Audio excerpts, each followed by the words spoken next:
one thing. I'm asking everyone to bring their own personal rap to this particular Google Hangout. I'm going to expose myself on YouTube. I'm going to make a YouTube video embarrassing myself. Thank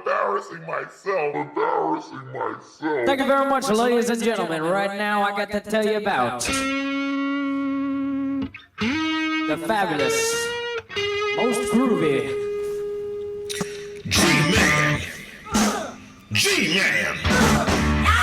You know you're breaking the law right now. I will stomp a mud hole in you, sir. I am not playing, Dragnet. My name is G-Man. You got the audacity. You're going to jail. You got the audacity. My name is G-Man. You got the audacity. That's all I got to say. You got the audacity. I stole $3,000. You got the audacity. You got the audacity.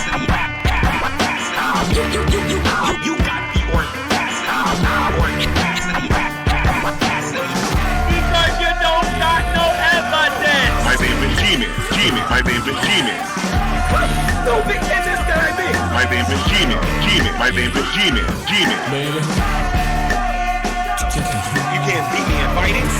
You can't beat me in chemistry. You can't beat me in biology. You can't even walk better than me. You can't outrun me. Dude, you can't even out-talk me. Come to Jersey. Come to Jersey. Come to Jersey. Come to Jersey. Come to Jersey City. G-Man. You got the audacity. You're going to jail. You got the audacity. My name is G-Man. You got the audacity. That's all I got to say. You got the audacity. I stole $3,000. You got the audacity. You got the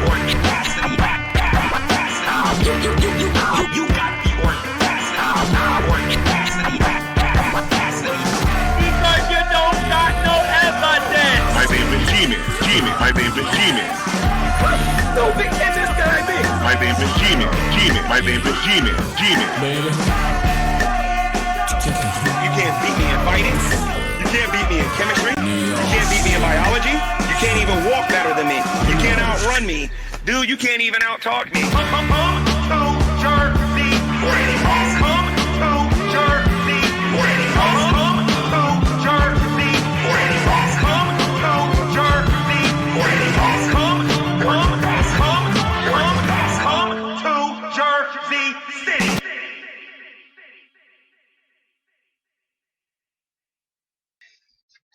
Hello, everyone, and welcome to another edition of Preaching to the Choir Ministries. What's going on, folks? What's going on? I see people are coming across my interview on a particular channel the other night. Well, last night. That was fun. I like to immerse myself in nonsense every so often. When I say nonsense, just dog piles and shit like that. I find that enjoyable. Anyway, I would be remiss if I did not point out the stupidity of non-believers. I, in the past, have focused on, where I thought the wealth of stupidity resided in, and erroneously, I thought it was theists. Absolutely fucking not. I've learned over time that this is not something unique to people who hold a particular theological position or political position. No. This is something that's ubiquitous to literally the entire population. So let me play something for you. Let me just play this. If y'all have not seen this clip, if this does not tell you the level of, we'll say, knowledge, like common knowledge, that just isn't present in some folks, I don't know what will. We can disagree on the semantics of this and that and get into the narrative and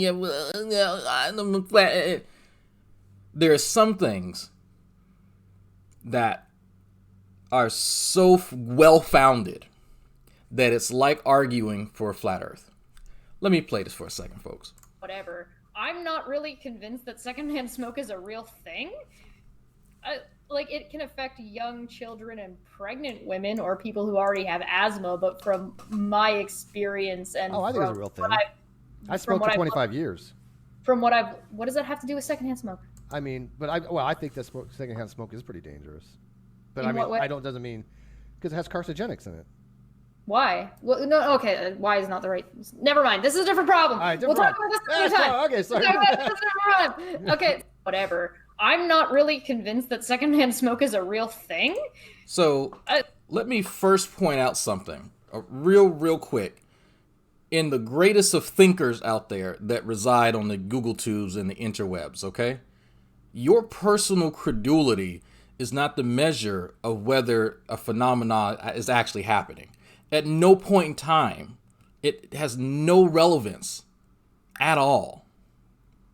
Let me first start off by saying that this thing that gets glossed over, and it's interesting that Steve didn't catch that your personal credulity is not what changes reality.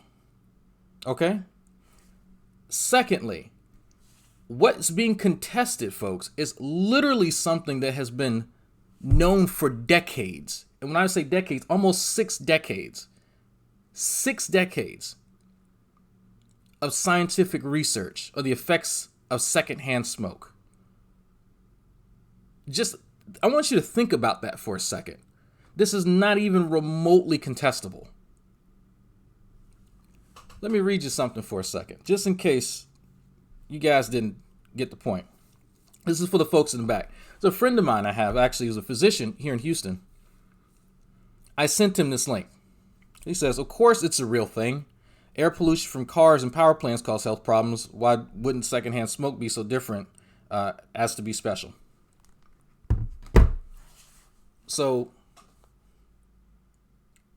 this sounds like the kind of shit flat earthers say. Something that's well established in the fields of medicine, something that's well known in any field dealing with cancer biology. This is not even remotely debatable. This is just sad. Like I said, I would be remiss if I didn't point out how stupid this is and how dangerous this is. People like that end up misinforming people. Just think about that, folks. Think about that. Anyway,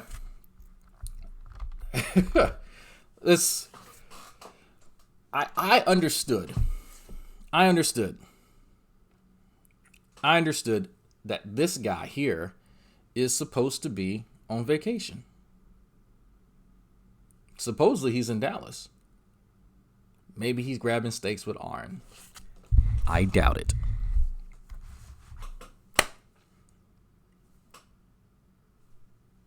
He feels inspired. He needs to get this out. On vacation, mind you. Vacation.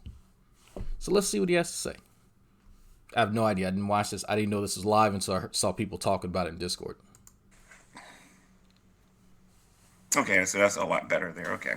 Hello, everyone. Welcome to GTV. I am G-Man, your host. And today, I just want to make a quick video.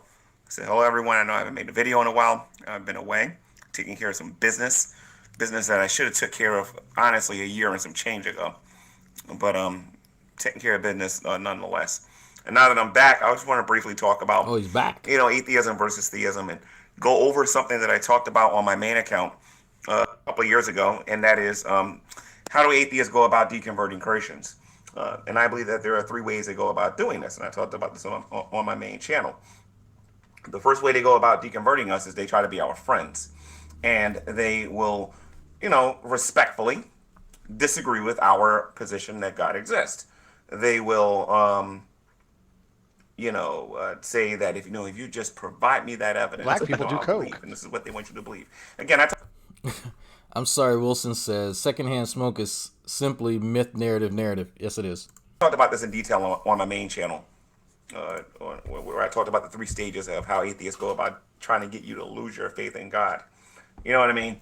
So the first way is to be friendly and to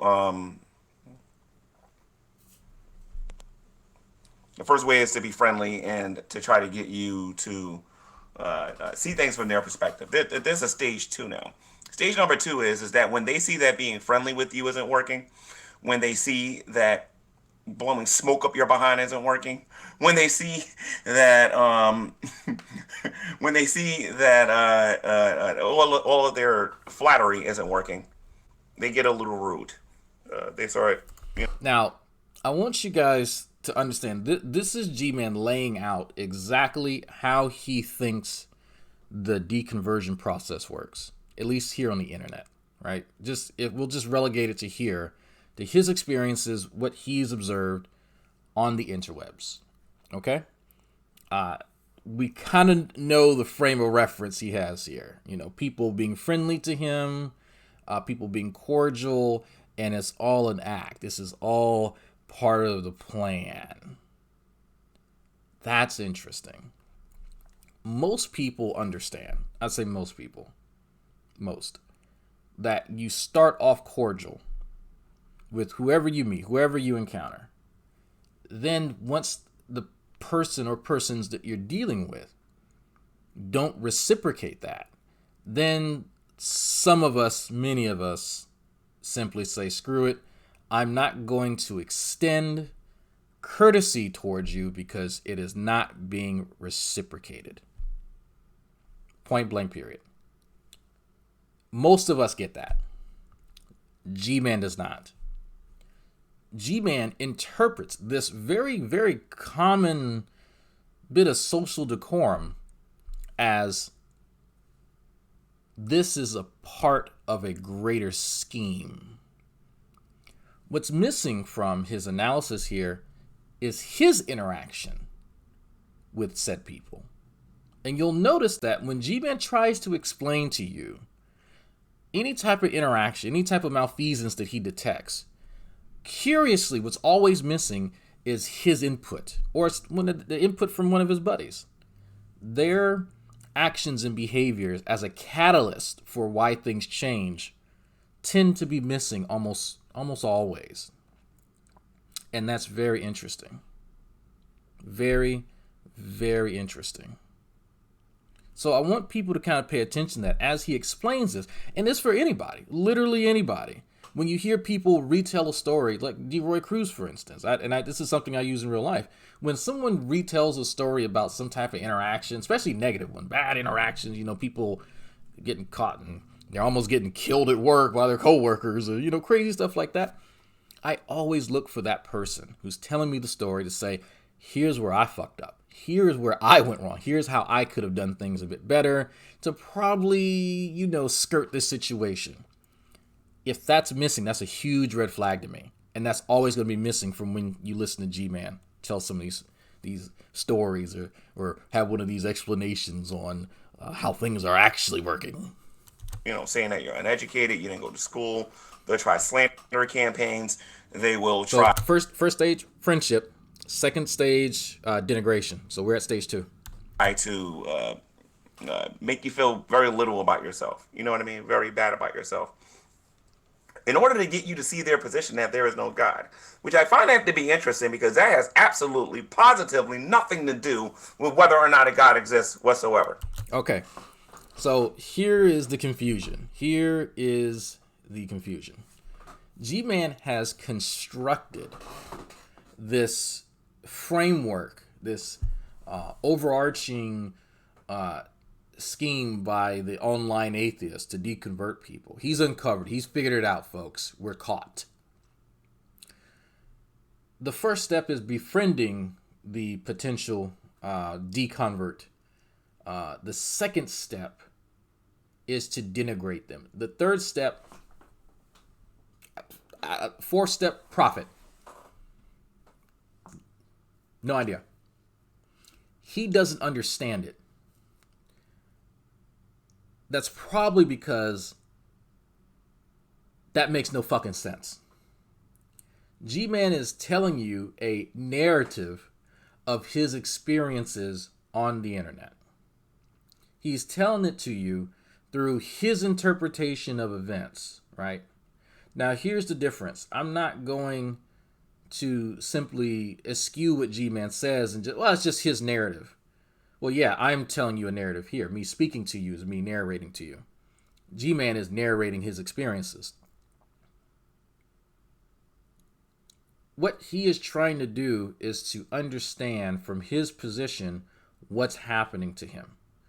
If he doesn't understand that his interactions in these scenarios, in these steps, are why they go downhill, then he's not going to understand that. That doesn't necessarily mean that he's trying to be dishonest. Now, I want to make a distinction there because this reminds me of, again, a conversation me and Matt had about people who are misinformed or ignorant giving misinformation, but not trying to intentionally deceive people. I don't think that he's trying to deceive anyone here. I don't think that this is purposeful deception in any form. I think that this is sincere. I think that it's misguided. I think that his lack of introspection has led him to this conclusion to which he is now vexed. But I want to not try to malign him because I know this to be a falsehood narrative. He is simply trying to work out why it is that these things consistently happen. But curiously enough, he is missing the key aspect that most of us know, and that's himself. That common denominator in all of these interactions is him. I thought that I was in the great debate community. You know what I mean? I thought that we got together and we argued whether or not these points were true or not. That's not what they do. What they do is they be fake friends of you, and they try to be nice, and then they show their true colors by being slanderous towards you. And if you don't know what I'm talking about, just find a YouTuber by the name of True Empiricism. Go find a YouTuber by the name of Veckel. Go find a YouTuber by the name of Antonio. I'll never forget when they tried that mess with Antonio. I said, Antonio, don't worry, you'll be in stage 3 with me, just like everybody else soon. You know what I mean? But they try to be friendly. Then they just begin to slander you and say all manners of evil against you, which proves that the Bible is true, because everything that they're doing to the letter proves that Bible prophecy is true. You know what I mean? Then there's stage 3. And again, I go over this in detail on my main channel. I made a video about this a while ago. Then there's stage 3. Okay, stage number 3 is when the atheist community will attack you personally, and I'm not talking about I thought that was your wrapped up in reputation. stage I mean, 2. like, they're gonna try to get you off of YouTube. They're going to try to get you out of society. They're going to try to get you thrown in jail. At least this is what I believe that they try to do. Because for everyone from Brett Keane to whoever, I know if you disagree with the atheist community, and if they outnumber you, they're going to try to take away your freedom. They're going to try to take away. And I'm not, this probably should be on my main channel, because I'm literally preaching to the choir. Just about every Christian out there knows this about them. It's not like they can prove that this is wrong. Like it's not like they can do an experiment and prove that that I'm allowed to be in the great debate community, disagree with them, and be left alone. I got you understand what I'm saying? They literally have a God complex going on in their heads where they believe that we decide whether or not you're going to be this or you're going to be that, while you're just going to sit there and do nothing. That's why they don't pick on Muslims. That's why they don't pick on the Hebrew Israelites and other groups, because these people will go to their homes and blow their heads off if they ever tried that with them. That's why. It's fear. It's absolute fear. That's why. It has nothing to do with proximity. It has nothing really to do with what people encounter on their day-to-day basis. I encounter far more Christians than I do Black Hebrew Israelites or Muslims. I tend not to care about them. That's interesting. G-Man doesn't seem to get that. His proximity to Black Hebrew Israelites are why he deals with them. They're literally in his backyard. Do you see G-Man going after Mormons? I mean, if he lived over towards the Midwest, he more than likely deal with them, as do people who are in that area. Oddly enough, people who are ex-Jehovah's Witnesses tend to deal with Jehovah's Witnesses. Again, proximity. None of that comes into play with him. He thinks it's fear. I have dealt with Black Hebrew Israelites, and I've dealt with him. He's made threats towards me. So, obviously, threats aren't something that really work on me. But for G-Man, it's what he sees. And I actually it's interesting. It just reminded me. I think I was talking to Soccer Count last night, and how he figures out things. G-Man's metric for determining, or gauging certain things is very interesting, because I'm pretty sure some of you are kind of wondering how does he come to these conclusions? I can't exactly tell you because I don't have enough brain damage to try and understand all of his thinking processes. But what I can tell you are things that I figured out just through asking him very simple questions. Point in case, he typically will laud the knowledge, and I put that in air quotes, of his friend True Empiricism, to which we have the funny quote on the soundboard: True Empiricism taught me everything I know about hydraulics. That doesn't tell you the caliber of True Empiricism's teachings. I don't know what will. But I was curious because I kept hearing again and again and again. This is odd.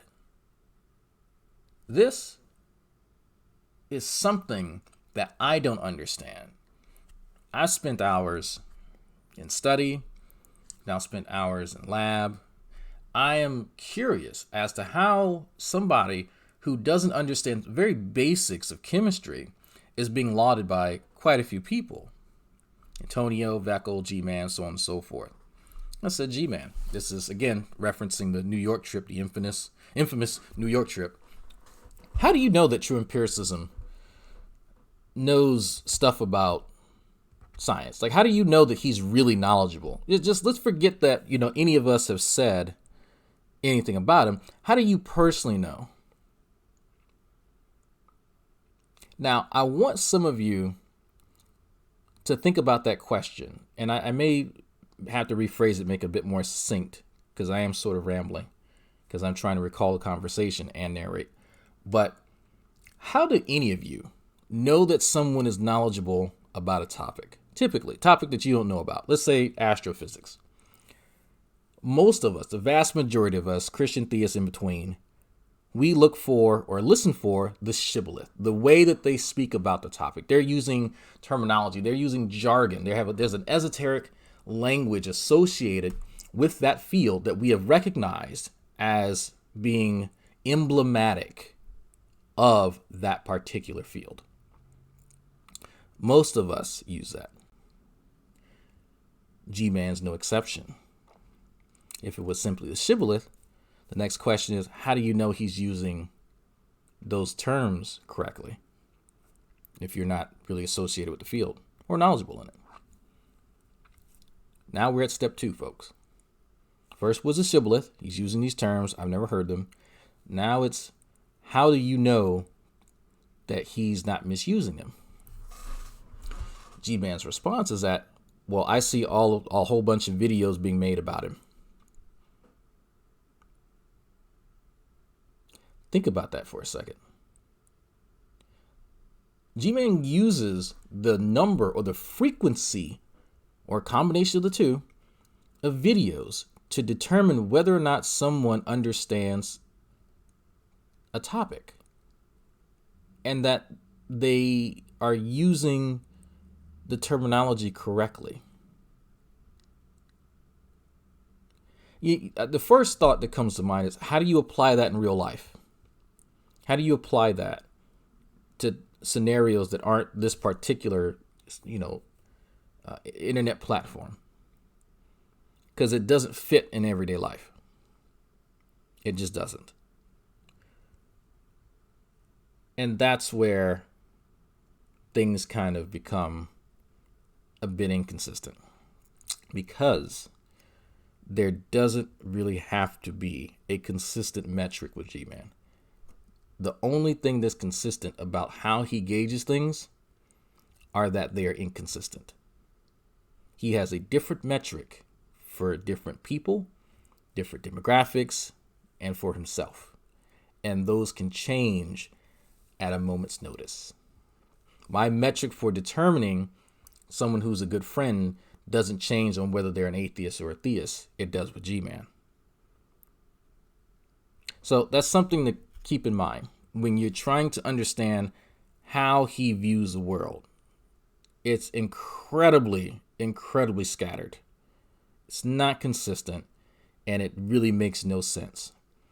They are typically ad hoc because he is more so in tune with whatever he is innately drawn to. If he has a notion that someone is committing some type of malfeasance against him, he will find the explanation later. He is not interested in disabusing himself of many ideas at all. This is not something he typically does. It's not that he doesn't do it. It's that it takes him a long period of time because reevaluating claims isn't something that G-Man's used to. Something to keep in mind, folks. Again, this is just my narrative. Us Christians, we don't do stuff like that. We believe in forgiveness, but in mercy and grace and all that. But, however, when you run into a person like myself or certain other Christians on YouTube that are willing to fight back, you know what I mean? That's when they begin to understand that, hey, not every Christian's like that. You know, you can't just treat every Christian that way. But this is why theism is loved and atheism is hated here in the world. Atheism is literally loathed because they got this attitude in their heads that if you don't agree with what they got to say, then you shouldn't be in society. You should be thrown in a jail cell or in a crazy house or something like that. Tell me something again, because I have these videos that people told us in the future, that people told me when I first got on here. Why are you an atheist again?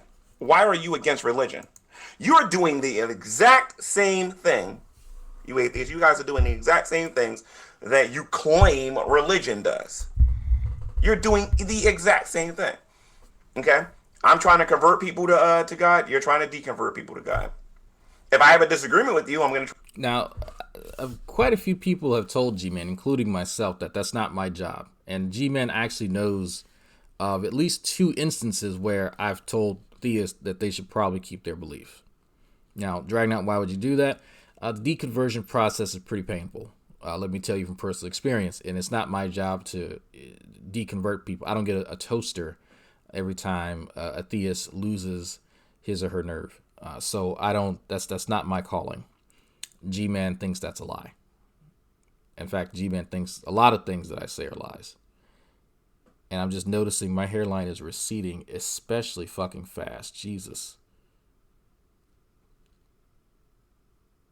I'm starting to get that supervillain haircut. My God. All right. So G-Man loves this particular conspiracy. And I say conspiracy because it is. G-Man loves this idea that every atheist that does not comport to this particular notion that he just expressed is essentially lying to him. Well, he thinks that all of every non-believer is a liar by default. But this is something that he's been consistent with. I will say that every time an atheist goes, you know, I'm not interested in really deconverting people, and you can give a myriad of reasons, he thinks that is a lie. Can he prove it's a lie? No. He knows his Bible tells him things, and he knows that it has validated certain things in his life, so it must be right about this. It must be. Try to point out why your doctrines are wrong. What you do is, if you have a disagreement with somebody, you got to try to put the person 15 feet underground or whatever. And you're not satisfied. And then you'll try to throw that on us and say that we're hateful. No. What's hateful is a group of people who come together like a pack of wolves, and they come together and they have a disagreement. You notice that he absolves himself from claims of being hateful, being spiteful. If there's someone else out there that he doesn't like that he can point out, it's like if you have kids, or if you've ever watched school kids or somebody's your nieces and nephews, you'll notice that when they get together and one of them does something, they have this very childish, very immature concept of responsibility, in which it's okay, you're absolved because somebody else did something. Freedom. Black people do coke. Thank you, Angry Roach. Thank you. With a particular theist, and they feel like, look, we need to discredit them, we need to slander them, we need to dig a hole in the ground, and we need to put them in that hole. That's what you will call hateful. Theism isn't that way. If you don't want to become a Christian, let me tell you something. You can go to a party. You can go to a club tonight. You can go to sleep, get ready for work. You can contribute to society any way you want, because it's not going to affect my life at all if you don't become a believer. Because I believe the Bible from Genesis to Revelation.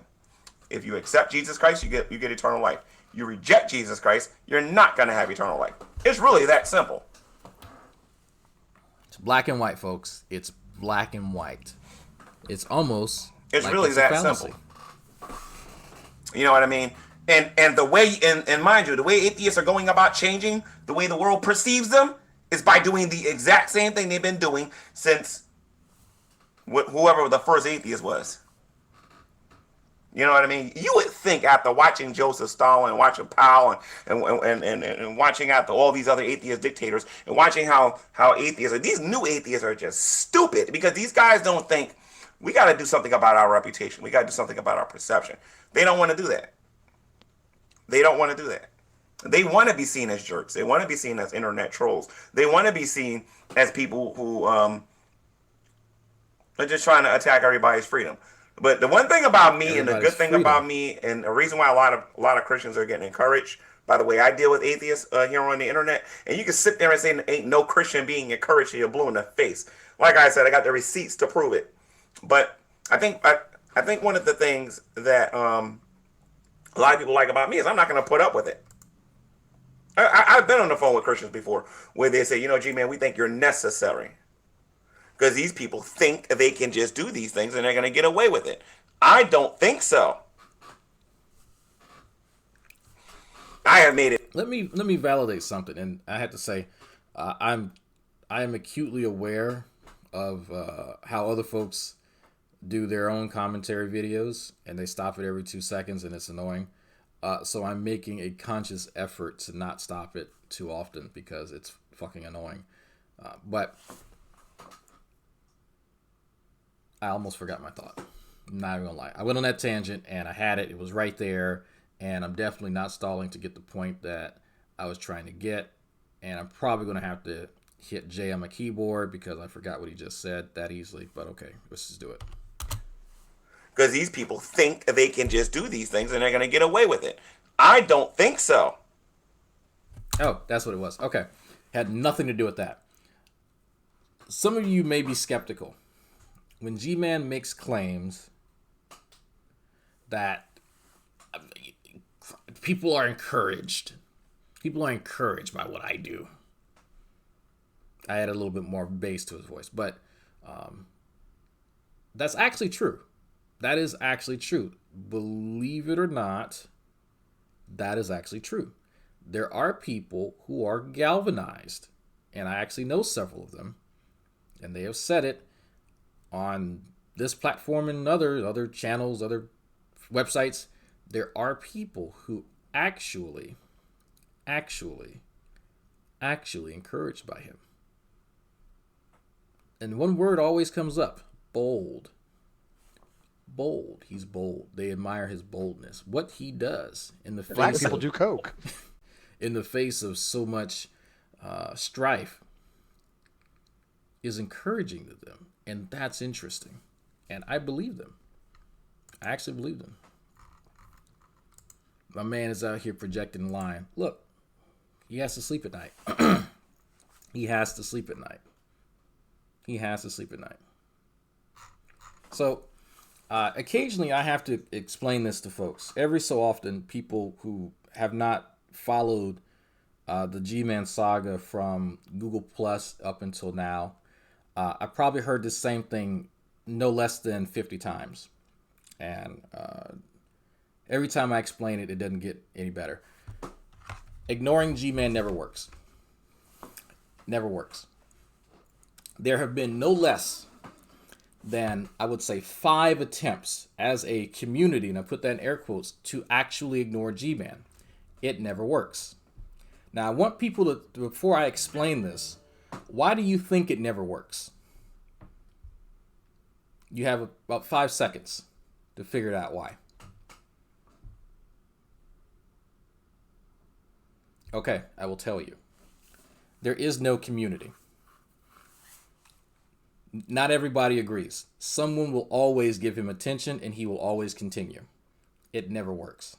I have been a part of probably 2 of those attempts to have a moratorium on G-Man. The only thing that has actually been effective against G-Man and actually getting him to submit to a degree has been something that I did a few summers ago. I am literally the only person who have gotten him to heal and admit it. And that was the summer of G-Man. Anytime you hear him mention the summer of G-Man, that was one of the most stressful times in his life because I made daily videos about him, exposing him and his connections to the Black Hebrew Israelites, stuff that I've been sitting on for a while. Even brought somebody in who knew extensively about his connections and some of the things that he's done when he's been mad at Christians. So ignoring problems aren't how they go away. That's not how anything works. G-Man is actually despising me reviewing these videos. It actually bothers him. In fact, if you check G-Man's page, he has actually said that he is going to take a break because of that. So if you are curious about what's efficacious and what's not, having a comprehensive knowledge of what has happened over the course of the last few years helps. Again, not everybody knows, and I understand that. I have to explain it every so often. Not everybody is informed on it. That's okay. It's all right. If you don't believe me, go check the Summer of G-Man. Ask people if they remember.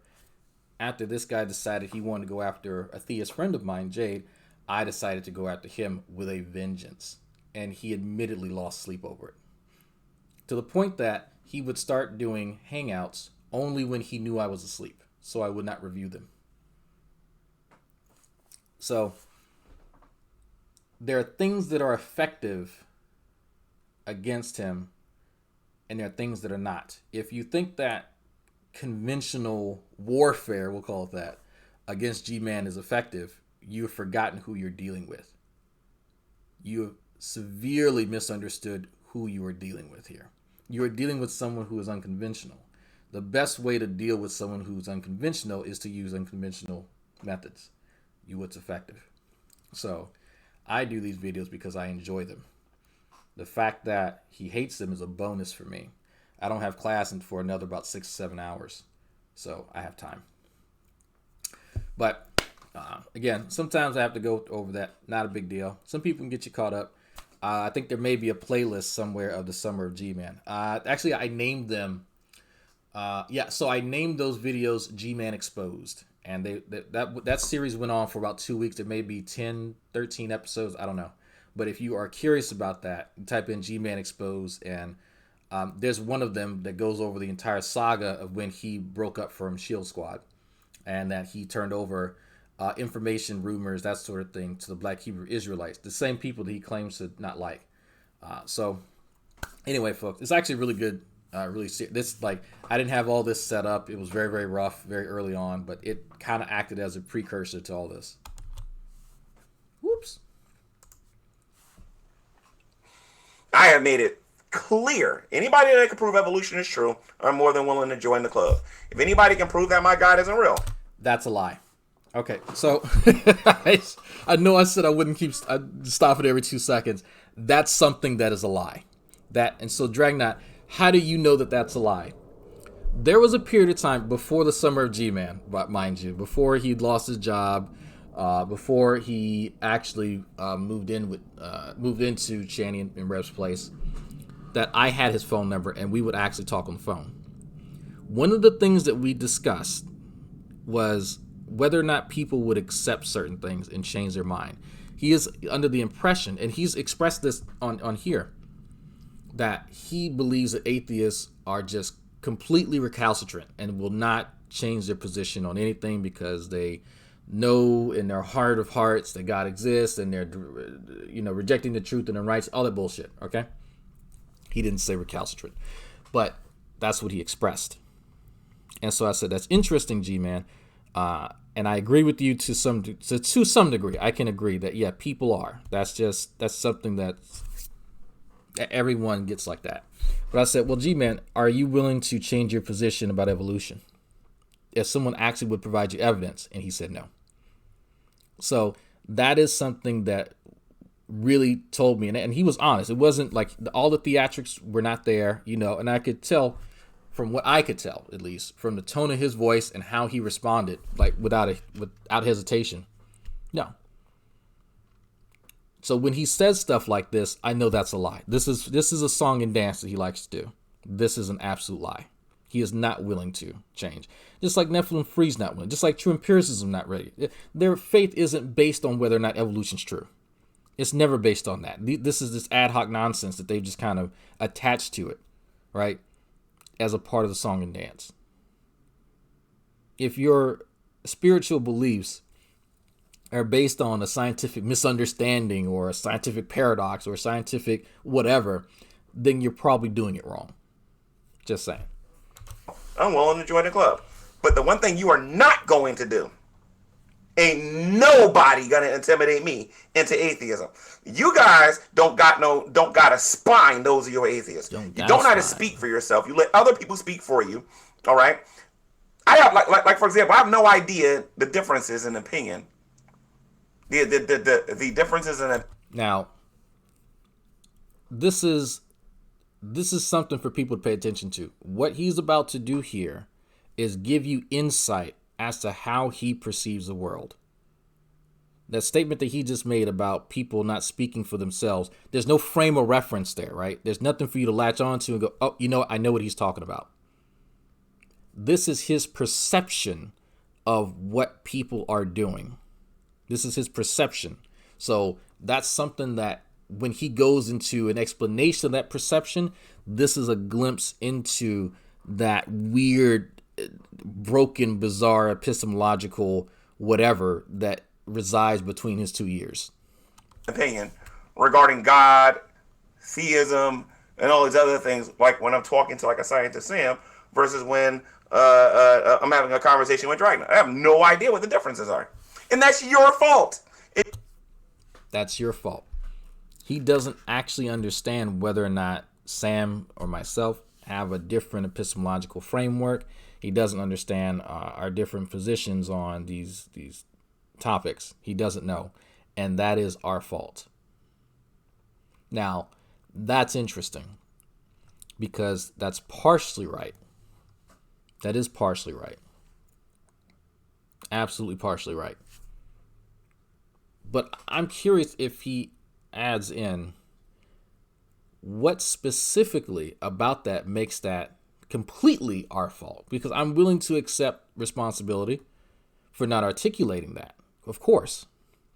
I forgot I had that pledge week command. But I want him to explain why it is completely and not partially our fault. It's your fault because you don't know how to be an individual. You don't know how to go out there and say, this is what I agree with and this is what I don't agree with. That's not my fault. If you wanted a sense of individualism and you didn't want to be clumped in with everybody, then you have to open up your mouth and actually say something. You know what I mean? But the good news is if you want true strength and if you want true courage, all you got to do is just drop the atheistic act. We all know that you know that God exists.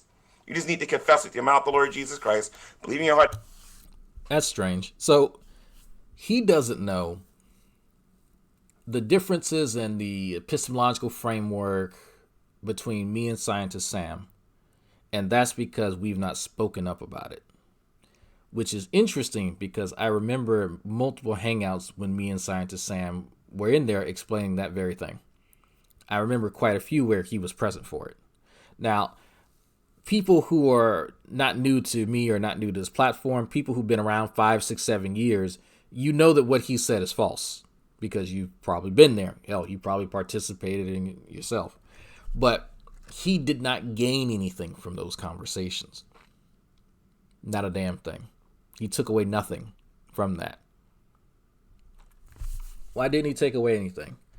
This goes back to something that he's mentioned before. When he's engaged in these conversations, he is trying to employ his patented technique, right? To which I can't remember the name of it right now because I just woke up. So his little tit for tat game, right? That tit for tat game that he likes to play, and someone will say the name of it, remind me, where point counterpoint, that's what it's called. He is trying to find something to rebuke you in the moment. Doesn't matter what it is, but he needs to throw it back at you. He's not, think about that. If I'm having a discussion with you and I'm trying to understand, I'm trying to maybe do an internal critique of your whatever, how can I truly do that if I am simply trying to throw your statements back at you? I'm not going to take a lot away from that. But that's what he does. That'd just be like someone engaging in a conversation and they're more focused on trying to detect changes in emotional states rather than the context of what people are saying, Nick Suter. So it's interesting here that the people who want to have the conversations and want to learn more about stuff are not focused on the things that they really need to be focused on. That's something for people to pay attention to. That God rose from the dead, and according to the scripture, you will be saved. It's really that simple. It's really that simple. But my thing is this: why would the atheist community want to intimidate somebody to being an atheist? He feels intimidated. That's something I'm still racking my brain on. Atheists literally send you email. They're bullies via emails. They're bullies via Skype. So here we go.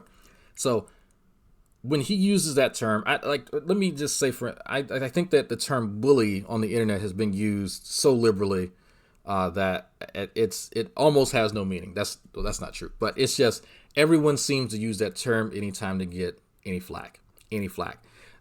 That's why you really won't see me use that term unironically.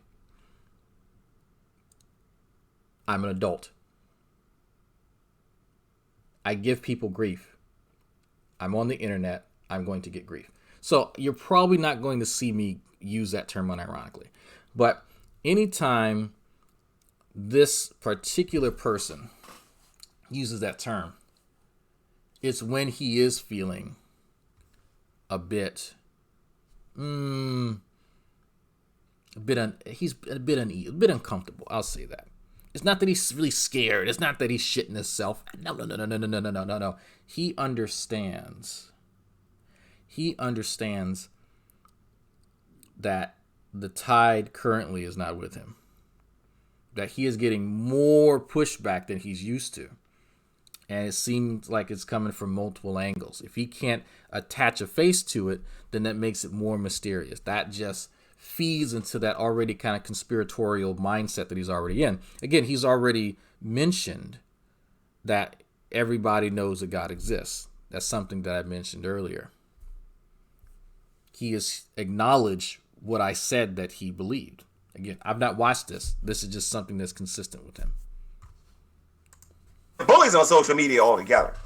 That's why a lot of people, when they come to me and tell me that they're no longer atheists, refuse to go public with it. And I don't blame them. If I was an atheist, I wouldn't get on YouTube and be like, well, I'm an ex-atheist. I wouldn't necessarily run to it. Not right away. Not until I studied and learned the scriptures. Interesting. Because all you're going to do is you're going to have a bunch of people calling you names. And this is what these people do. Seriously. Think about this for a second. So we're only 10 minutes in, and I've stressed this video out far too long. How many times, just if you guys had to guess, in the last 10 minutes, how many times has he specifically mentioned name calling? Did y'all catch that? How many of y'all, guys, 124 y'all, how many of y'all caught on to how many times he has specifically given name calling as an example? Because you can mention different things that kind of bother you, name calling, ignoring, just all types of behaviors, right? All type of negative behaviors. But he specifically mentions that multiple times because people are kind of catching on to some of the things that I pick up on and certain techniques that I utilize. A part of what I do is I pay attention to how many times someone mentions the same thing in the same context, in the same conversation.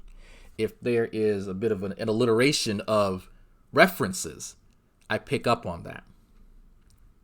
Why does his brain always go to that? Just like with D-Roy, why does his brain always go to homosexuality? Why? We got some people with psych degrees in the chat. I'm pretty sure y'all have the same idea that I do. Oedipus complex. Would you rather be a theist or an atheist? Would you rather be somebody who practices self-control, who puts into practice? Now, mind you, not all theists do this. But would you rather be somebody who practices self-control? Somebody who says, I don't think so-and-so likes to be treated that way, so I'm not going to treat them that way. I'm going to treat them the way I want to be treated. Atheists don't believe that. Atheists believe they can treat you any way they want. He's actually right about that. Some of us do. Some of us believe that. I believe, and I actually explained this last night on that other channel, I will treat you how you treat me. If you give me grief, I am definitely going to give you grief. If you come at me not sideways, then we're going to have a great conversation. G-Man doesn't seem to understand that. G-Man is under the, he has the misapprehension that people are going to always give him just the most courteous, the most caring demeanor that they have, no matter what he does or says. Right? And that's based on your self-control, not his. He can behave however he wants to. It's up to you, adults, to make sure that you treat him with kid gloves. It's up to you. Because they don't believe they have any, well, for starters, it is kind of true. They're not going to listen to anybody when it comes to morality except themselves, because they're their own final authority when it comes to morality. Oh. Can't nobody tell an atheist what to do. That's interesting. Can't nobody tell an atheist what to do. If atheists want to go out there and shoot 10 people, they're going to go out there and shoot 10 people. It's weird. That's actually you know what I mean? Me personally, the reason why I don't go out there and do stuff like that, because I submit my will to Jesus Christ. My hat may be cheap. My hat may not be all that, but I mean what this says here. I do love the Lord Jesus Christ. Because without him, I have no purpose. I have no meaning. And I'm man enough to admit this. He is my reason for breathing. He is my reason for living. He is my reason for really doing anything here. You atheists, on the other hand, seem to be living for evolution. Living for seem evolution. to be living for science. You can't wait to become fertilizer. Those are some really ambitious goals. It sounds like nihilism. Kind of close to I want to see you get saved. I don't want to see you burning in the lake of fire, even though you did. That's exactly the opposite of what he's recently said in a video that I recently reviewed, that he is going to enjoy knowing that some of us are burning in the lake of fire. Almost diametrically opposed to what he had said. So I love, man, oh man, oh man. Yes, these are some awesome admissions by him. This is one of the reasons why I want him to stay a theist. He is crazy. So, interesting. Interesting. His previous statement, folks, if he wants those people sending him those threatening emails that didn't actually contain any death threats, gonna burn in the lake of fire, and all those dragoons, and the head dragoon himself, the dragon lord Dragnut Silvus, is gonna burn in the lake of fire. Fire. Fire. Now he wants people to be saved. Now he's feeling generous. He is doing this for our benefit, your benefit. You should be happy. You should be proud. He is sacrificing a happy life and child support to do this for our benefit. Rejoice, folks. Rejoice. Deserve it. And I'm going to preach the gospel as many times as I need to so that you don't get thrown in the lake of fire. Well, you're like, G-Man, where's the lake of fire? Well, it's a spiritual place. Well, G-Man, how you know the spirit world exists? I love your atheistic epistemology. Tell me something. Would you like me to use science, or would you like me to use a different form of education? I'm still trying to figure out what that is. What is an atheist epistemology? What is an agnostic epistemology? But people just make shit up. Like, what does any of that mean? I didn't know that I guess these particular labels applied to epistemology. You learn something every day. Don't intimidate nobody over here. Intimidation. Nobody over here.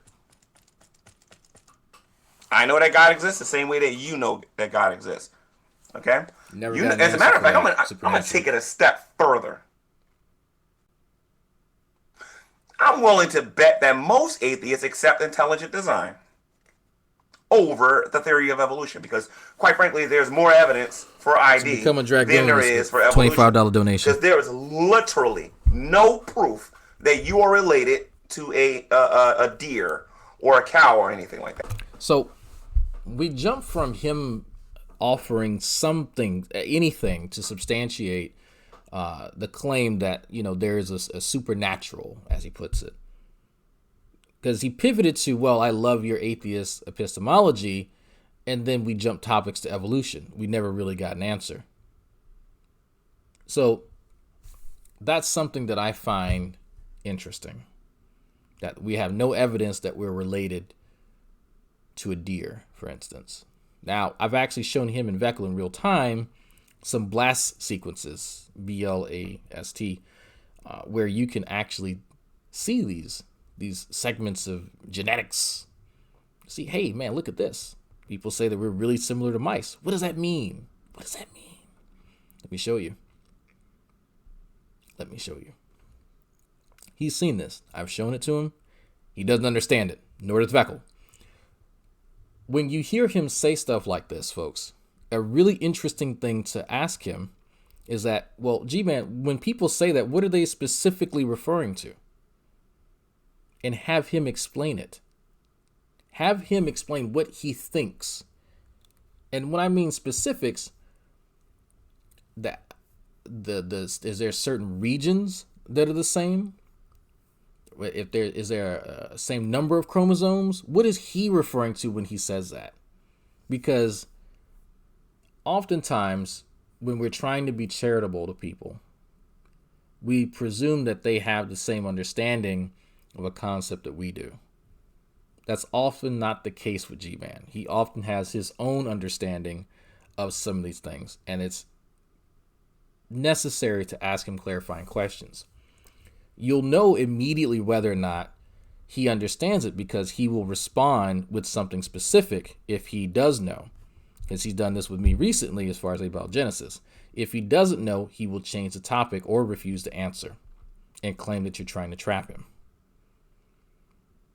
So if you're ever wanting to deal with G-Man, look out for that. When you ask him a clarifying question, he will answer very quickly because he feels confident about it, and he will be very specific. If he doesn't do that, he doesn't actually know. Pro tip. There's literally no proof for that whatsoever. Absolutely none. Absolutely none. It is more likely that human beings has always descended from other human beings, and we have never evolved in any way, shape, form, or another from an ape-like creature at all. There is absolutely no evidence of this whatsoever. None. Zero. If there was evidence, I would believe it. I'll say this again. If there was evidence I was related to an ape, I would believe it. That is a lie. He has actually been shown that evidence. He has been shown human chromosome 2 fusion. It's been explained to him. In fact, True Empiricism, his buddy, his science guru, was involved in quite a few conversations back in the day dealing with this very topic. What he learned from it? Absolutely fucking nothing. But it's fun to revisit from time to time, just in case people want to be educated about it. If you're actually just genuinely curious, well, how do we know that? What is human chromosome 2 fusion? Why is that significant? It's actually very interesting. If you know anything about aglets, if you know what an aglet is, it makes the conversation go a bit more smoother. But anyway, I digress. There is absolutely, positively no evidence. You can't put a picture in front of somebody's face and be like, oh, I kind of look like this. That must be my long-lost cousin. No, you can't do that. You can't do that. You can't do that. So again, instead of threatening me, okay, instead of, oh, you better not let Vaughn on your YouTube channel, and how about this? How about some of you out there have finished school, actually come on here in the future and actually prove to me that I'm related to an ape? Or have you guys become so intellectually lazy that you guys can't do it anymore? By the way, if you happen to be a Christian, you can give this video a thumbs up. That'd be great, even though I don't think nobody will be able to see it anyway. That'd be great if you get this. And he turned it off. Yeah, so Doc Savage, that's a good question. What is a mutation? Why don't you come in here and educate me about what a mutation is? In the future, I'll do a hangout. And then Remember what I just told you guys about when you're asking him clarifying questions on things? When he knows, he'll respond instantly. This is him showboating because he doesn't want to give a wrong answer. He doesn't actually know what a mutation is. Surprisingly, though, folks, I will admit that he does understand the Miller-Urey experiment. I know that's a bit of a shock to people, but it was a bit of a shock to me when I actually had a Skype conversation with him about a month or two ago. He actually does understand what they were trying to obtain. So, believe it or not, he does know. then you can come in here, and let's see you stop being intellectually lazy. You stop being afraid and using that lame excuse. Well, I'm tired of talking to G-Man. I talked to you one time, sir. One time. One time. I don't want to hear these excuses. You either prove that I'm related to an ape or leave me alone. I am not going to be bullied into atheism.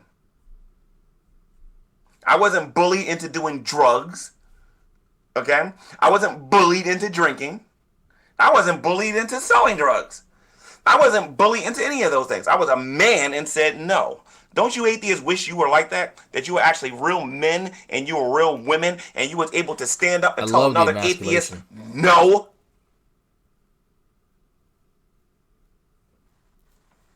It takes resolve. It takes character. Boldness. It takes an adult to do something like that. There's nothing wrong with saying no. This is what they admire, folks. This right here. It's fascinating. Hannibal saying I'm trolling. I'm not trolling. I'm dead serious. I am 100% dead serious about the things that I'm saying.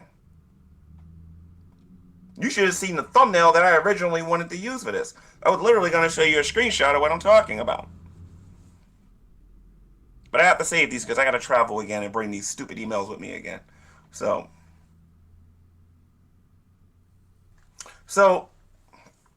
yeah, it takes a real man to shave. You're absolutely right about that. And you Hebrew like to try that sometime. You should go get a razor or go get a Norelco and actually go in your bathroom like I do and shave. And shave. Okay, so let's get back into the actual topic in here because I kind of went on a rant. He has quite a few gray hairs when he doesn't shave. Atheism doesn't offer anybody anything. Atheism says that you're your own boss. Atheism says that no one. So outside of just lack of a belief in a deity, G-Man has attached all of these things to it. He's trying to recall from the best of his recollection all the things that he has wrapped up into atheism, things that he has kind of observed or he has heard from other atheists.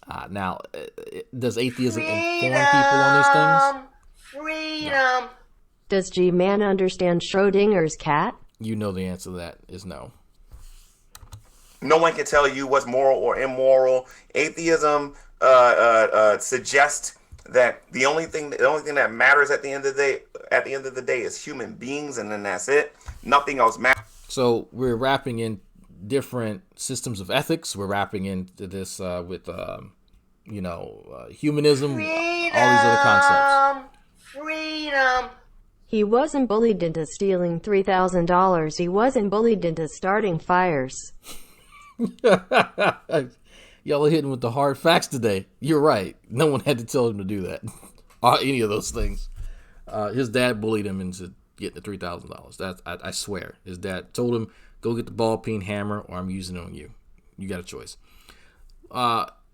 So we know, folks, like you don't have to be a humanist if you don't believe in a God. You don't have to. At all. At all. You don't have to be scientifically literate to be an atheist. But G-Man, for some strange reason, has come to this conclusion, even though people have told him this multiple times. This is his straw man atheism that he's working with. Matters, even though they cannot prove to you with any certainty that there is no supernatural world. Certainty, folks. There has to be a certitude associated with this. A certitude, right? Your certitude is not what you use as a metric for determining the veracity of a claim. This is something that I see very often, and it does relate to how people will go about evaluating things, and it's wrong. It's absolutely, it's wrong. That's not how you do it. My certainty about the fact that there are squirrels outside my window fucking has no relevance in whether or not there are squirrels out there fucking. Right? You say the truth or it's not. Like, do I have evidence for the claim? I could show my camera. You can either see squirrels fucking or not. So, again, my certitude is removed from that. They believe they take all of this on faith. They take all of this on faith. See, Doc Savage, I noticed this here. You said that that DNA is made out of cells. Yeah, I made a mistake and I said that on YouTube. That's great. I made a mistake, just like I see you guys make mistakes on here all the time. Like, for example, Doc Savage, you didn't make a mistake, Doc Savage, when you had pointed out to everybody that water wasn't a nutrient. And you're still saying that. You have not retracted your statement yet. That's an interesting one. Even though I got a bunch of videos on here laughing at you, showing you that you don't know what you're talking about.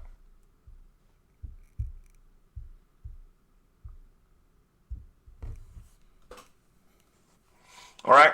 So, those jokes don't bother me.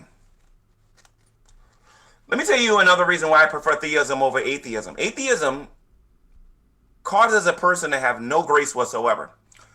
A lot of atheists will get on my case, for example, and say that, G-Man, you can't spell, you can't read, and I'll pronounce a word and then the word won't be pronounced properly. Or I'll try to read something and I'll run into a word that I don't know that well. And what an atheist will do, atheists will laugh at you when you mispronounce the word. When I'm around other Christians, when I'm around even Muslims.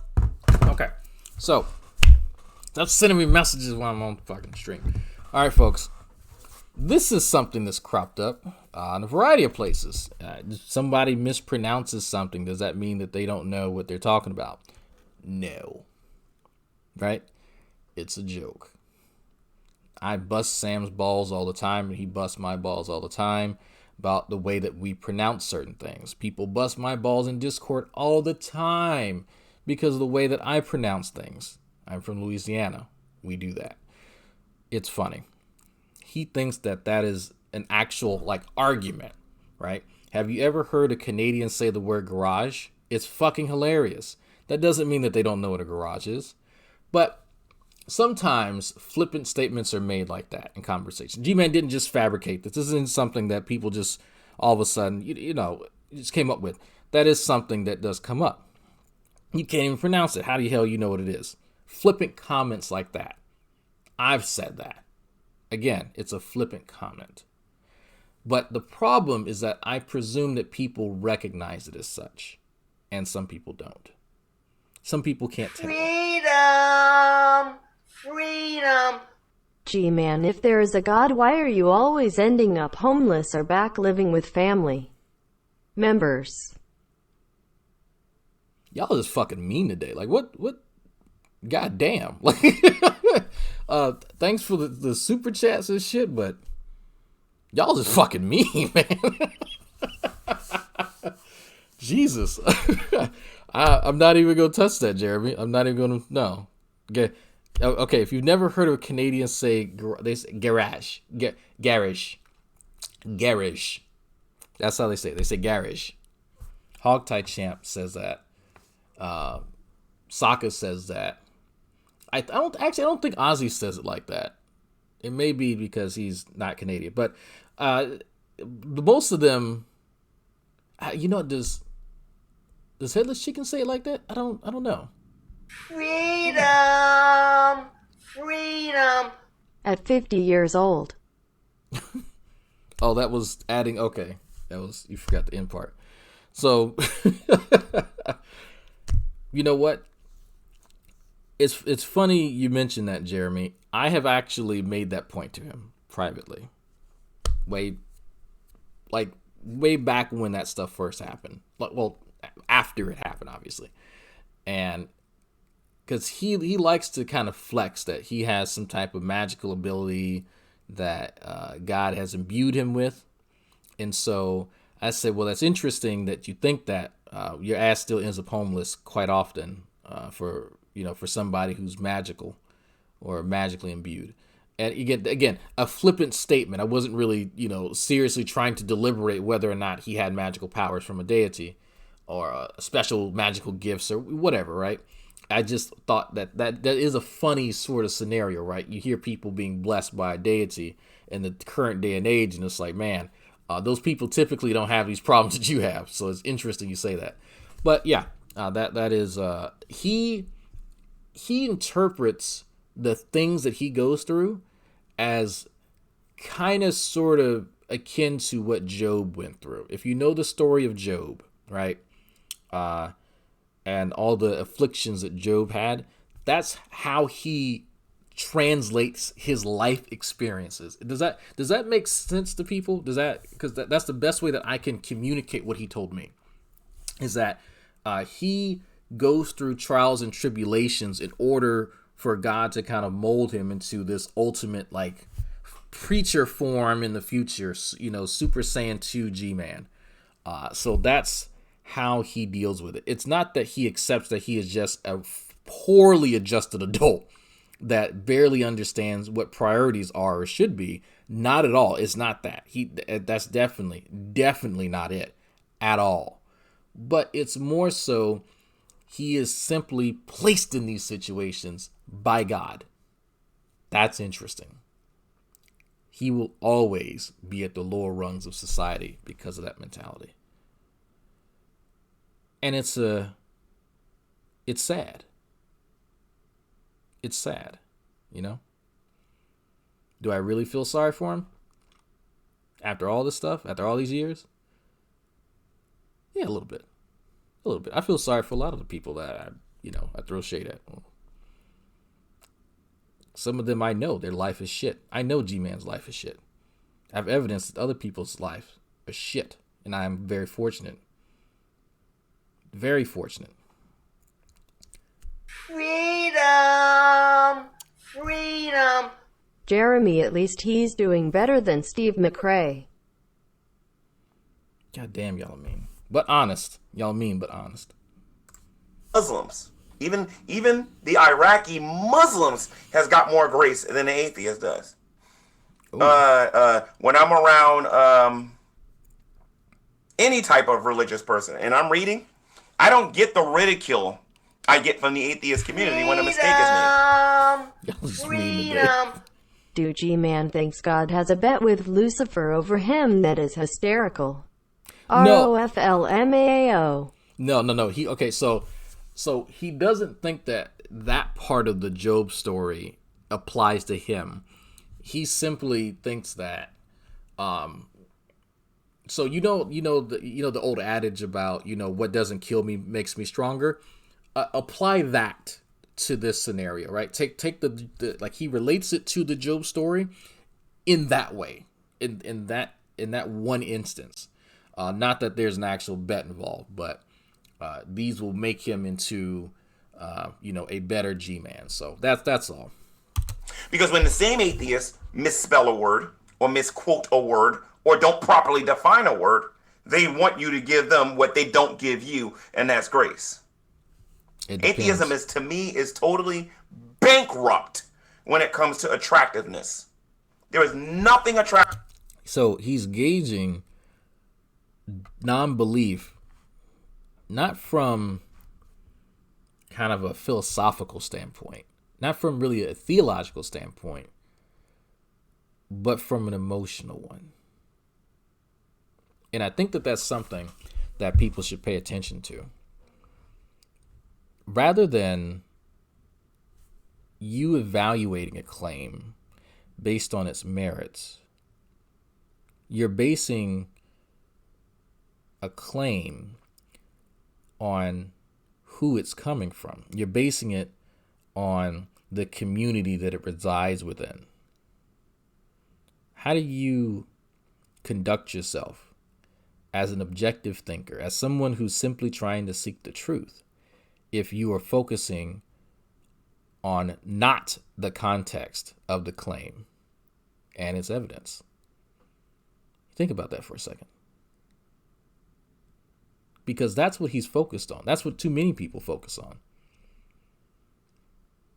Well, that's just this person's narrative. How does that address the claim? How does that address it in any way, shape, or form?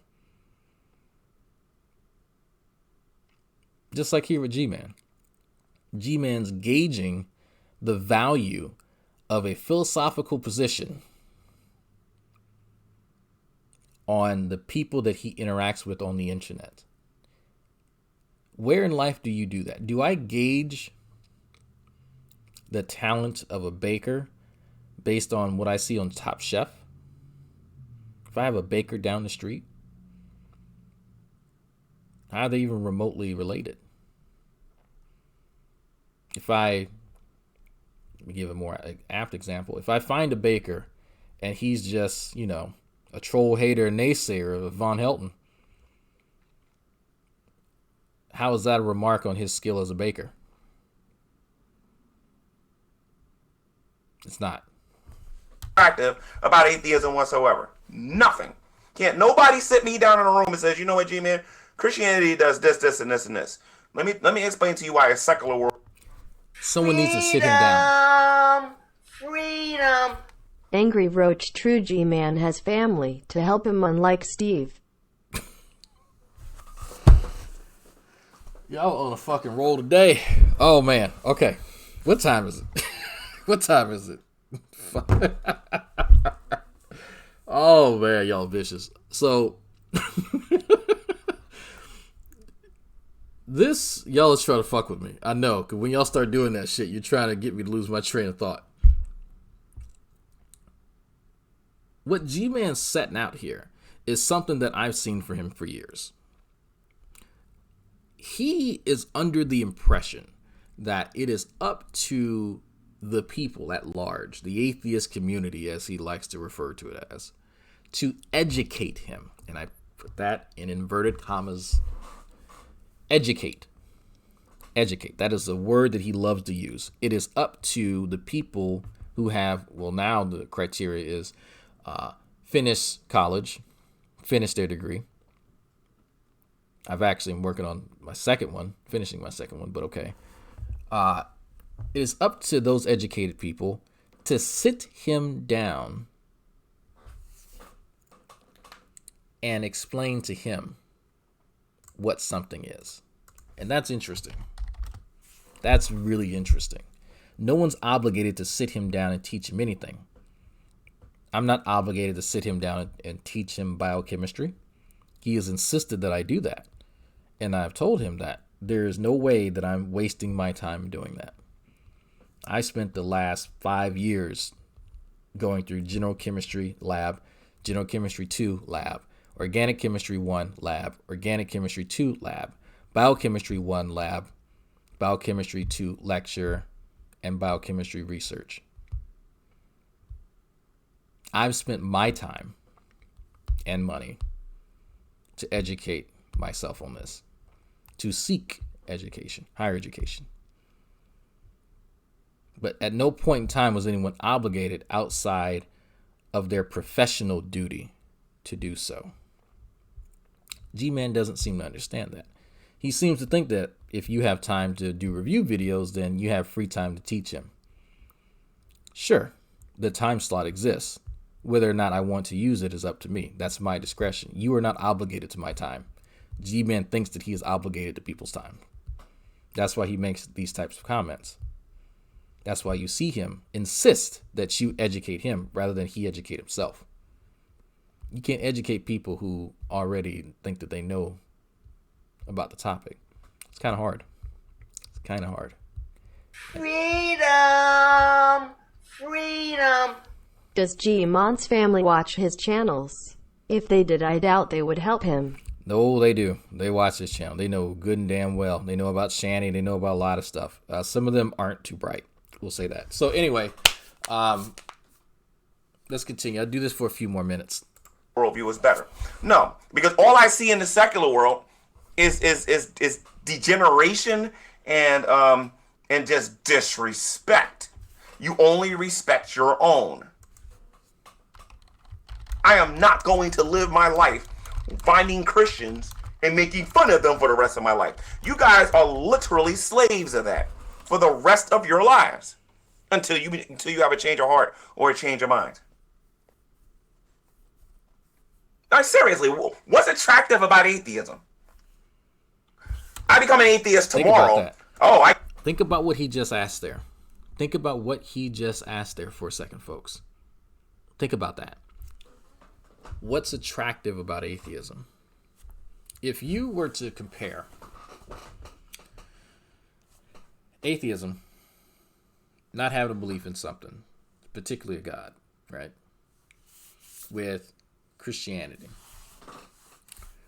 Christianity, or hell, any religion for that matter, comes with trappings. There aren't really any trappings to atheism. And you could make the argument that there actually are. Philosophically, just on paper, there aren't any, but in the real world, there are. Certain humanist notions, that sort of thing. But there isn't really this sense of strong community, strong bonds, purpose. Those things aren't there. That's not how that's set up. That's what's attractive to G-Man. That's what's attractive to many people. So this is interesting because we're getting to what really matters. If what really matters is a sense of community, if what really matters is how you feel, if what really matters is having a goal and a purpose because you don't have one, then guess what you're going to gravitate towards? You've taken off the training wheels in a sense when you're a non-believer. And I don't mean that in a disrespectful way, but you think about it. You think about the comparison that I just made. If you are somebody who has adopted these Christian beliefs in particular, you already are retrofitted with everything that you need to go throughout life and to seek your MacGuffin. In atheism, you don't have the MacGuffin to seek. You have to derive that for yourself. Think about that. You are now in a create your own adventure scenario rather than one that's prefabricated. That's a bit harder. How many people are willing to make their own RPG role-playing game and then play it as opposed to having one already made for them to play? Think about that. I get to join Discord and I get to make fun of religious people all day. How is that helping anybody in society? How is that helping the homeless? How is that teaching anybody anything? Like, honestly, what do you people have to offer? Absolutely, positively nothing. Went to Tom Rabbit's YouTube channel a couple of days ago. Checked out what Tom Rabbit was doing, making fun of people.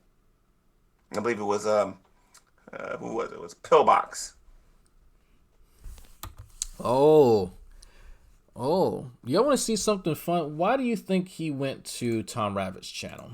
Why do y'all think he went there? A few days ago.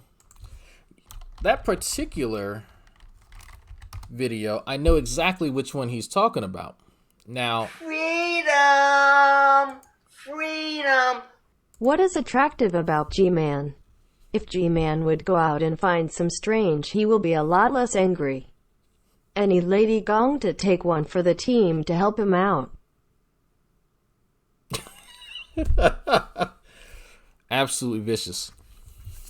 Absolutely vicious. So, if those of you who have not or who aren't really familiar with what he's talking about here or the channel that he's talking about, I'm going to wait about 10 seconds. Maybe 50. I might give you a whole minute. Why do you think he went over there? I want you to, and someone's already ruined it. God damn it. Someone's already ruined it. Why do you think he just randomly went to this channel? Some of y'all don't even know what that channel is. He went to go see about a good old friend of his, Pillbox. Interesting, isn't it? So,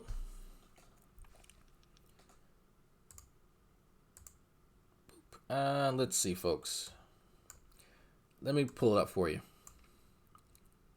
Tom Rabbit, this is what he's talking about here. Pillbox. Oh, and look here.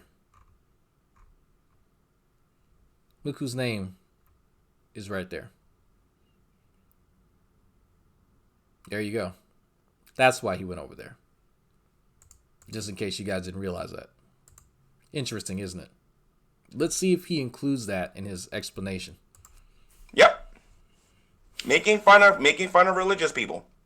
I don't agree with the Hebrew Israelites. I have several of them on this phone, where I can call them whenever I want and talk to them instead of being on YouTube, which I'm finding to be a lot better these days because I'm getting more done on the phone than I am on YouTube sometimes. Sometimes YouTube is more beneficial because a lot of people get to learn on how to deal with them. And by now, even you atheists should know how to shut up the Hebrew Israelites if you run into them on the street. I don't learn nothing from watching y'all YouTube channels. I can name the channels that I'm sub to, that I'm soon to be an unsub to, which I learn nothing. Absolutely nothing. Like, I'm thinking, okay, let me click on so-and-so's channel. They seem to be good at chemistry. Let me see what they got. They seem to be good at chemistry.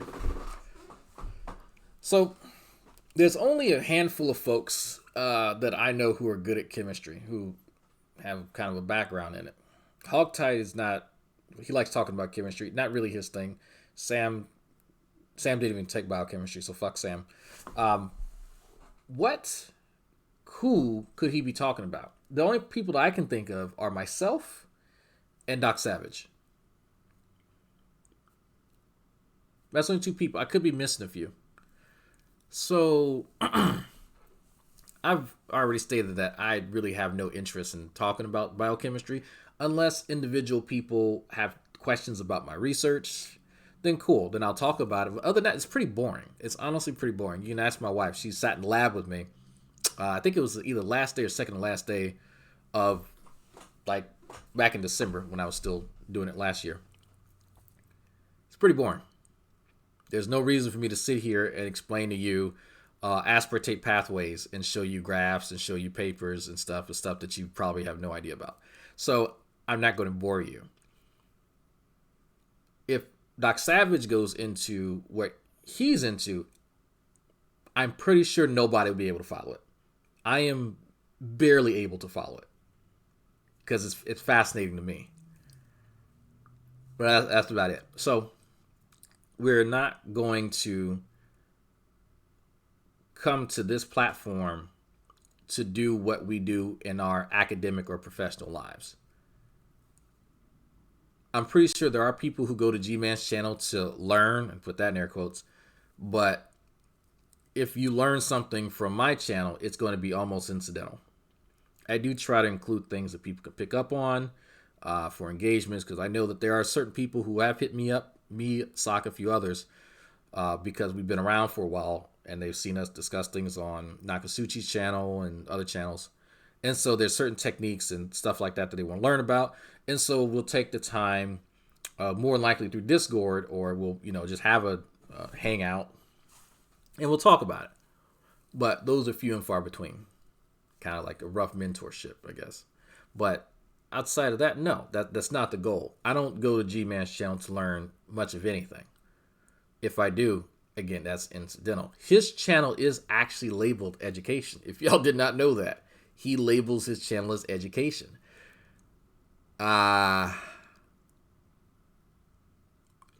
So my channel's labeled entertainment. Got to say about this. Not one video about the topic. Not one. Okay, so let me look at it. So let me see something real quick. If there's any videos that I have on chemistry, just to be sure. I'm not sure. He could be talking about Doc Savage. Doc Savage has a few channels, so let's see. Okay. Freedom! Freedom! Shannon Q, are you going to jump on the Gurnan known as G-Man, seeing how I was obsessed with you? Y'all wrong. So check out this video. I just typed in chemistry, scrolled down a little bit, and lo and behold, I have a video, hour and a half long, on how to make luminol. Interesting. That looks like chemistry to me. So, if G-Man, and see, when I do shit like that, 150 views, but whatever, right? If you're interested in it, you're not. What? This guy was my lab partner? There's no, he wasn't. No. He was borrowing something. I was like, okay, yeah. So I just looked at this. I was like, I know who he is. I know he's in a lot of my classes, but I was like, he was definitely my lab partner for this at all. This is organic chemistry 2.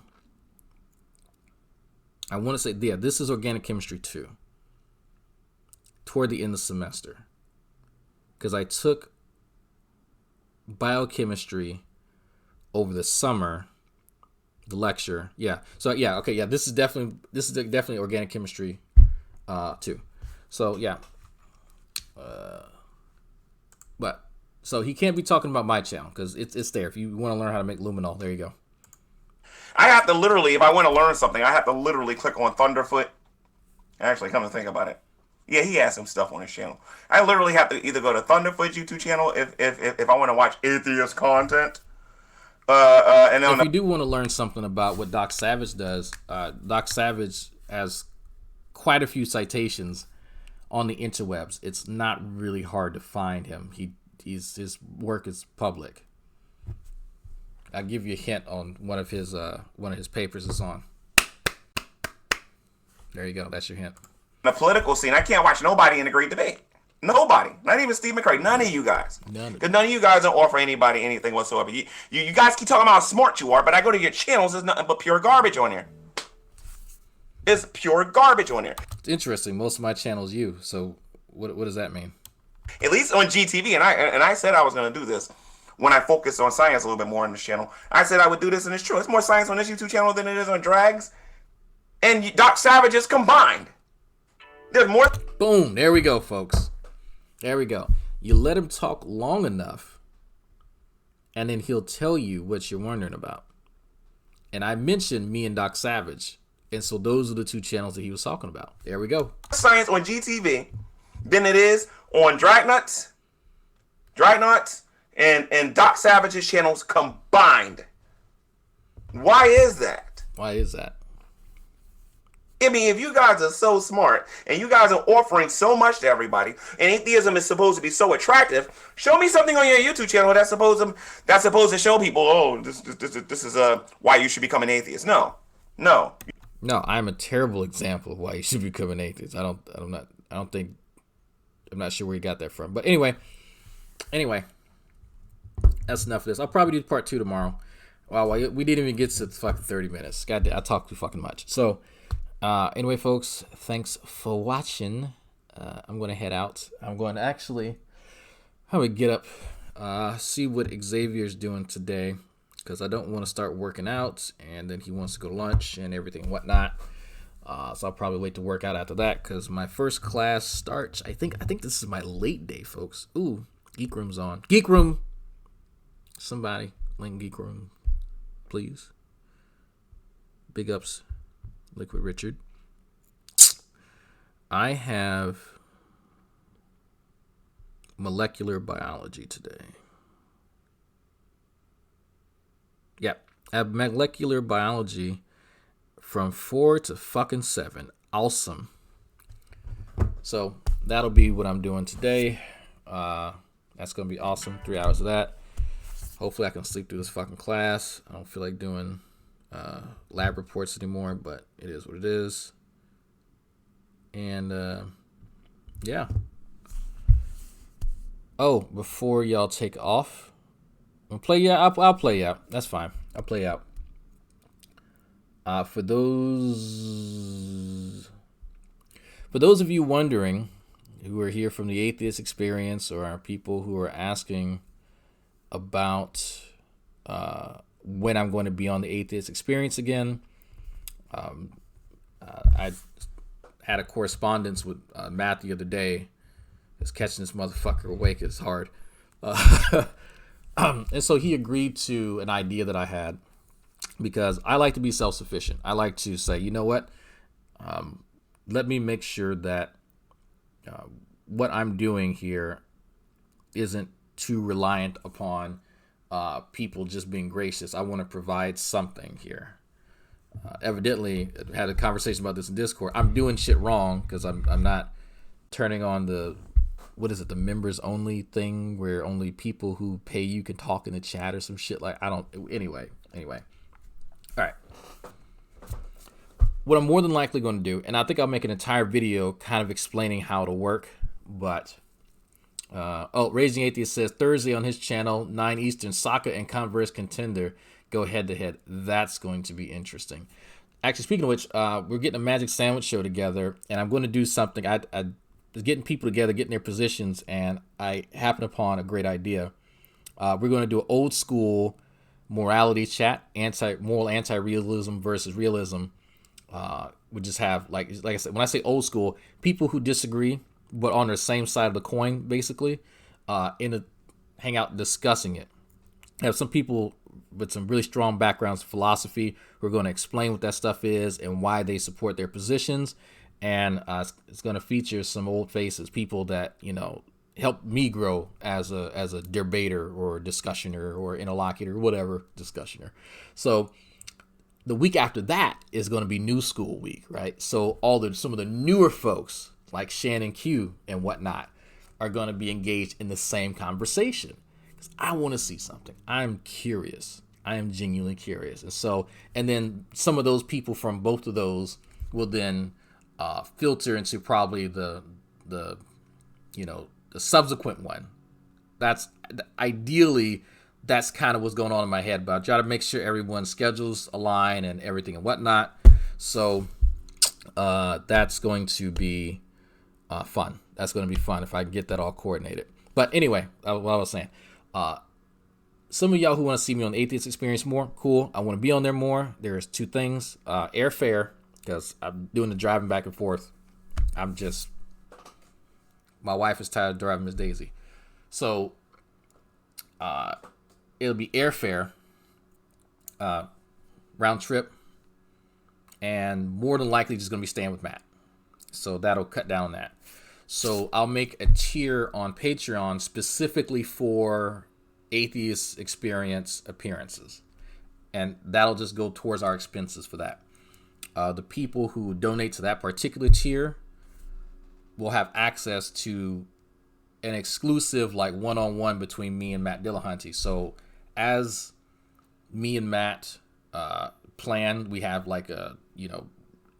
February, Dragnot Atheist Experience on this date. There will be a video released probably at the end of the month or the subsequent month from that appearance, if that makes sense. So you guys will have specific access to that on that tier. Since you help fund my trip there, you will have access to that. So, and then the people who are subscribed to that tier or whatever, you guys can kind of choose what me and Matt talk about. If it's, Matt, teaching me about, first order logic, second order logic, or me talking to Matt about abiogenesis, something like, whatever, right? So that's something that will kind of flesh out because I do want people's input because a lot of people saying they want me to go back on there. I agree. I'll go back on there, but that's something that needs to be taken care of. So, and that's the best way that I see to take care of it. For now, I'm open to ideas. Anyway, I'll play y'all out because some of y'all want to see that song again. Oh, you know what? I'm not going to announce that yet. We're going to wait. We're going to wait on that one. We're going to wait. Don't be premature. All right, folks. All right. Y'all ready for the audacity? Y'all ready? Are you ready? You better be. The announcement is this. I'm going to be doing a Google Hangout next Friday. Not today, but next Friday. And that particular Google Hangout will be focused on primarily one thing. I'm asking everyone to bring their own personal rap to this particular Google Hangout. I'm going to expose myself on YouTube. I'm going to make a YouTube video embarrassing myself. Thank you very much, ladies and gentlemen. Right now, I got to tell you about the fabulous, most groovy G-Man. know you're breaking the law right now. I will stomp a mud hole in you, sir. I am not playing, Dragnet. My name is G-Man. You got the audacity. You're going to jail. You got the audacity. My name is G-Man. You got the audacity. That's all I got to say. You got the audacity. I stole $3,000. You got the audacity. You got the audacity.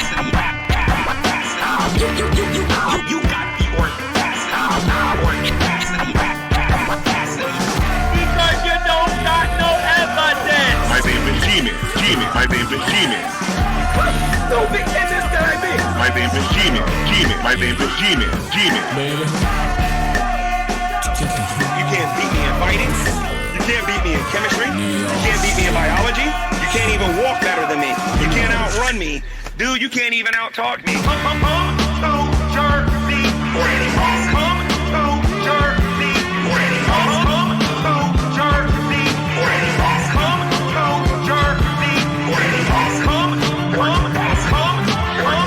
Come to Jersey City.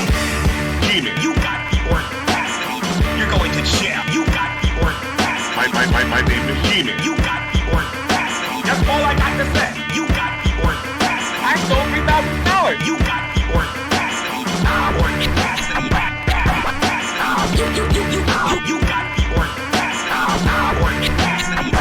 audacity.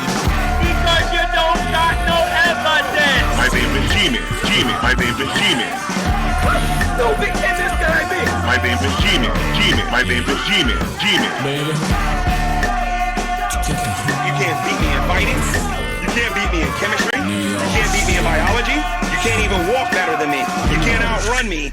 Dude, you can't even out-talk me. Come to Jersey. Come to Jersey. Come to Jersey. Come to Jersey. Come to Jersey City.